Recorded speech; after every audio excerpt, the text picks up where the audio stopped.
I'm Jennifer Della Quadri, and this is the Raising Happy Teens podcast, where you learn how to successfully guide your teenager into adulthood without losing your sanity in the process. Let's do this.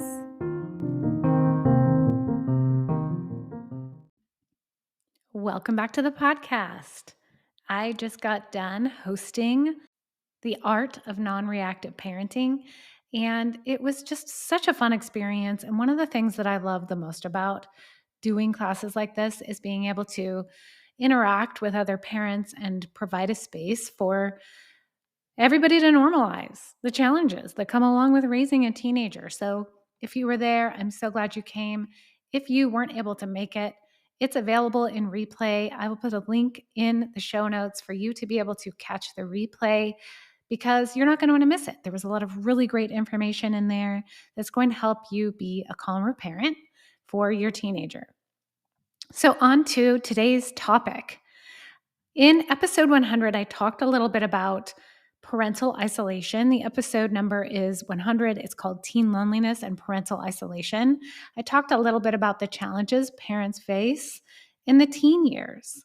And I talked about why it's so prevalent specifically at this age group. And I mentioned in there that one of the solutions is to join a group where you can connect with other parents. So be sure to stay to the end of the episode where I'm going to be sharing a special announcement that you're not going to want to miss. But let's dive in. Let's talk about the importance of support community and parent groups in this episode. One of the main reasons parenting a teenager can be so hard is just the overall lack of support for parents of teenagers.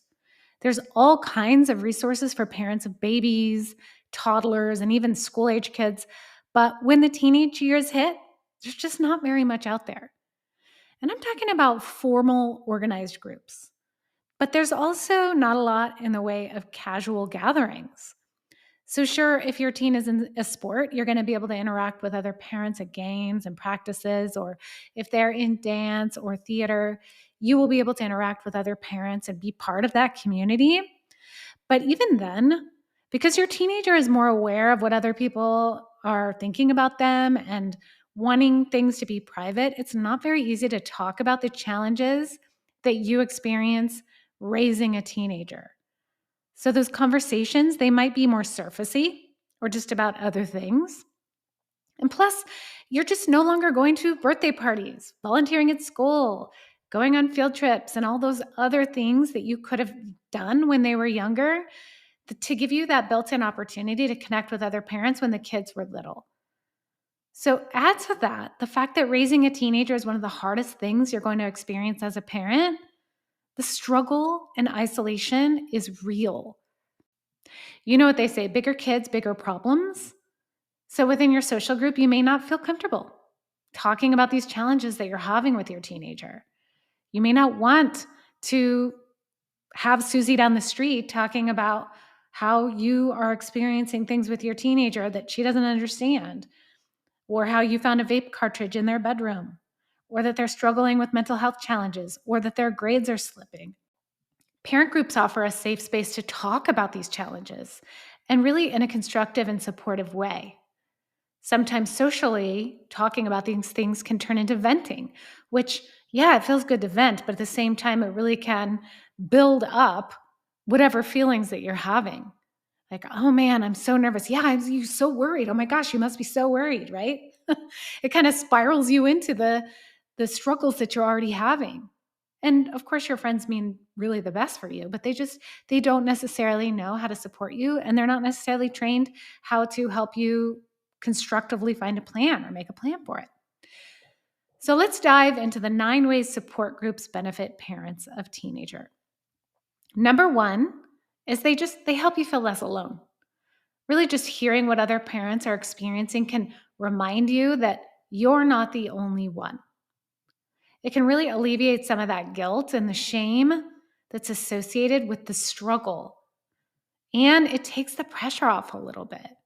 Like, it's normal to be struggling as a parent during these years. It doesn't mean something has gone wrong or that you have done something wrong. It's just this is what's happening in this season of parenting. So when you're around other parents who are also experiencing that struggle, It normalizes it. Having a daughter who struggles with OCD has given me the opportunity to really be part of communities who understand this. And one of the things that was most helpful was being in a support group with parents who had kids who also had OCD. Because when you have a child who's struggling this one thing and you know nobody else in your life who's struggling with this, at least that you're aware of, it's like, I'm feeling so hopeless and so helpless and so alone here. So being part of the group helps you see, oh my gosh, I'm part of this community here, and you can feel less alone. Number 2 is something I already mentioned, and that is it helps you feel normal. And I say normal with air quotes because there is no normal. But really, when you see that other people are struggling with these same feelings, it makes it feel like there's nothing that's gone wrong. It's just, this is something that happens. It just normalizes those challenges. And number 3, it's a place for you to express your feelings, the good and the bad, because raising a teenager can be super fun too. Teenagers are funny. They're fun to be around. They're developing their personality. There's so many great things that come with it. And of course, there's the struggle too. So when you have a healthy group, a space where you can address both of these successes and the challenges, the wins, and everything that comes with it, it really gives you a place to be able to let it all off of your chest, everything in the middle. And also, when you have a professional who's guiding the group, it's an opportunity to grow and really see other perspectives. And it can help you come up with creative solutions to the challenges that you're facing. So, being able to see, oh, this person was struggling with this, this is how they handled it, and it worked for them. I could try that myself. So, you can express your feelings, but also learn from witnessing other parents do the same thing. And number 4 is it's a place to learn. So you can learn, like I said, from fellow parents who may share resources that have worked for them. You can also learn from the facilitator who can share tools and strategies. And all of these things will help you feel more confident and less alone and lost as a parent. And number 5 is it's a place to receive feedback. So think of all the times that you've questioned your parenting decisions. Am I too strict? Am I too lenient? Do I overreact? Do I underreact? Should I be worried? Is this normal? That's a question I get a lot. Is this normal? Is what I'm experiencing normal? Is what I'm doing normal? Do I know, right? So when you have a place to share what you're going through and receive an outside perspective, it can really alleviate a lot of that guesswork and reduce some of that self-doubt you're experiencing. Number 6 is it's a way to share camaraderie and humor. Sharing the ups and downs of having and being able to have a laugh about it can really bring some levity to the experience, right? To be able to laugh about, gosh, this is what's happening. It's hard, but it's also, let's just laugh about it. Like, this is life.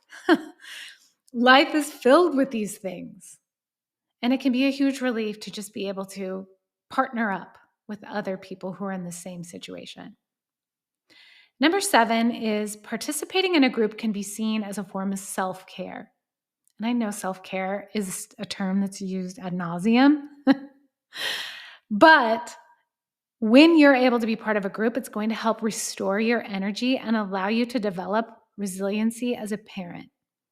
And it's great for your mental health too. So when you have good mental health, when you're feeling strong, it's going to help you build a stronger relationship with your teenager. When you feel good, or at least when you feel confident, you're going to show up in a different way. And that all starts with you really being able to take care of yourself in these situations. And number 8 is your participation in a support group has a positive impact on your teenager. Because when you're actively learning how to be a more effective parent, it impacts how you interact with your teen. And also, when you're feeling more confident and supported, you're going to be less likely to release the frustrations you're feeling onto your teen. So this shift in your energy, it's going to rub off on them. So it'll make you feel more confident, but it also will rub off on how they feel when they're around you and also how they feel when they're not around you. And number 9 is accountability. When you see other parents who are implementing strategies and continuing to learn and grow, it's going to inspire you and motivate you to do the same. Because just like when you join a gym or you decide to start running or some type of exercise program, when you have a partner there or someone who's doing it with you, it gets you up, it gets you going. It's an accountability partner to help you stick with the goals that you have and what you're really wanting for yourself and what you're wanting for your teenager. So you may hear this list and agree with all that I'm saying, but still kind of be on the fence about how comfortable you would feel participating in a group yourself, right? And that's completely understandable. Some parents may think that joining a group means they failed as a parent. Like, what I did wasn't working, I'm a failure. And so I need to get support from a group. But really, nothing could be further from the truth. It really does take a village to raise a child. And really, this is how it's always been done. It's only recently when we've become disconnected as a society, where the children are raised in smaller family units. It's still vitally important to be able to lean on one another for support, for you to be able to lean on other adults for support as you learn and grow as a parent. And parent groups, they don't always have to be about what's going wrong. In fact, they can be a really uplifting and positive place, giving you a space of comfort to celebrate the joys of parenthood as well. So I know I've been parts of groups where it's all negative, talking about how tough teens are and how bad they are and how irresponsible, and it can like spiral into this blame game.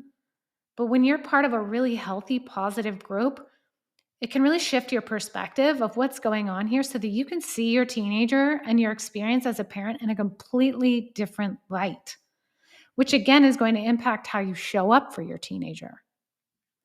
And the truth is that because other members are allowed the space to be vulnerable, they're able to form deeper connections with one another. Having the confidence and the courage to be able to be really open and honest about what's happening is so essential when it comes to overcoming the challenges that you experience as a parent. Shame loves secrets.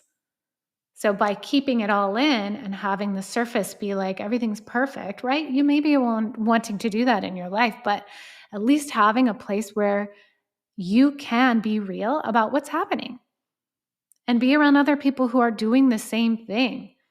That will impact not only how you show up as a parent, but how you feel as a person in your life, because it's going to normalize that vulnerability is a strength.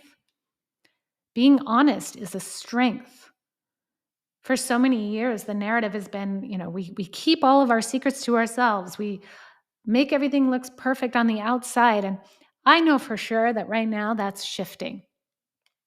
And when you're part of a group who are it's filled with people who feel the same way, like let's shift this paradigm, but let's do it together.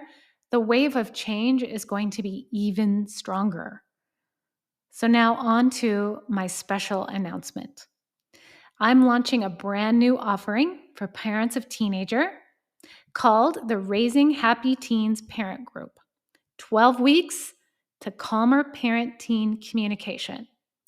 And in this program, you're going to learn how to stop being triggered by your teenager's behavior so you can calmly and effectively communicate with them. I'm going to teach you how to fine-tune your communication with your teen so they hear what you're saying. You'll identify the root of your trigger so you're no longer at the mercy of them. And you're going to have access to live support and coaching from me so that you can work through the challenges that come up in real time. You'll be part of a Facebook community, private, where you can connect with and support other parents who are on this journey with you. And if you register before April 1st, you'll receive an additional 50-minute private breakthrough session with me at no extra cost. So you'll be able to come to me with your current challenges. I'll help you get to the root of what's going on and develop a plan for how to address it in your home so that by the time summer comes, you will have a calmer and more connected relationship with your teenager. There's no better time to join this group. The doors are now open, so click the link in the show notes for more information and to save your spot. I look forward to seeing you inside. Thanks for tuning in, and I'll see you next time.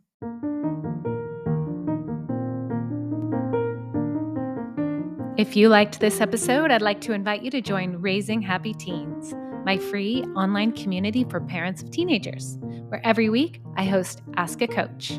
You bring your parenting questions, and I provide expert advice and coaching. Click the link in the show notes to join today. I'll see you inside.